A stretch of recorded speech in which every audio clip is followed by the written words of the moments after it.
এই দিন একদিনে বাস্তবায়ন হবে না। এই দিনের পর্যায়ক্রমে আস্তে আস্তে মানুষকে বোঝাতে হবে লা ইকরাহা ফিদ্দিন, দিনের ব্যাপারে জবরদস্তি নেই, জোর করে বাধ্য করে কাউকে ঈমান আনয়ন করা যায় না। ঈমান মনের বিষয়। আর যার ঈমান যত বেশি শক্তিশালী, সে তার কার্যক্ষেত্রে, তার বাস্তব জীবনে সে ঈমানের প্রতিফলন ঘটে। যার ঈমান বেশি শক্তিশালী, আল্লাহ তাআলা তাকে ওভাবে পরীক্ষা করেন। আল্লাহ রাসূল বলেছেন, ইন্নাল আশাদ্দুল বালাইল আমবিয়াই, যে আল্লাহ তাআলা সব থেকে কঠিন পরীক্ষা নিয়েছেন নবীদেরকে, তারপরে সৎ কর্মশীলদের পরীক্ষা দিয়েছেন। বাংলাদেশে অসংখ্য আলেম ওলামা তাদের ঈমানের পরীক্ষা দিয়ে অনেকে ফাঁসির কাস্টে ঝরে পরপারে চলে গেছেন, কিন্তু বাতিলের কাছে মাথা নত করেন নাই। সুতরাং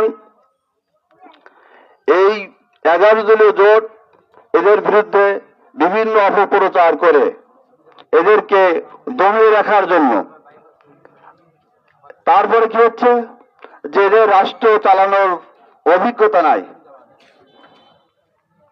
এদের রাষ্ট্র চালানোর অভিজ্ঞতা নাই। আসলে যারা রাজনীতিবিদ, এরা অরিজিনালি রাষ্ট্র চালায় না, এরা দিক নির্দেশনা দেয় যে রাষ্ট্র কিভাবে চলবে, কিভাবে চালাতে হবে। এই রাষ্ট্র চালানোর জন্য আমলা, সচিব, অনেক কিছু আছে। এই রাজনীতিবিদদের দায়িত্ব হচ্ছে এরা যেন দুর্নীতি না করে, এরা যেন ন্যায় এবং ইনসাফের ভিত্তিতে তাদের যথাযথ দায়িত্ব পালন করে। এই দায়িত্ব যদি পালন করতে পারে, তাহলে রাষ্ট্র দুর্নীতিমুক্ত হবে, মানুষ তার অধিকার ফিরে পাবে। এজন্য আমাদের উচিত ঘরে ঘরে ইসলামের প্রকৃত দাওয়াত মেসেজ পৌঁছে দিতে হবে। যে একজন মনে করতেছে যে এরা যদি ক্ষমতা আসে তাহলে তো আমার হাত কেটে দেবে।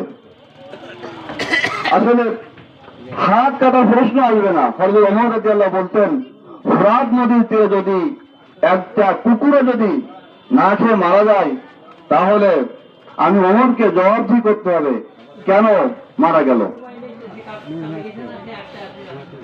আমি ছোট একটা ঘটনা বলবো। হযরত ওমর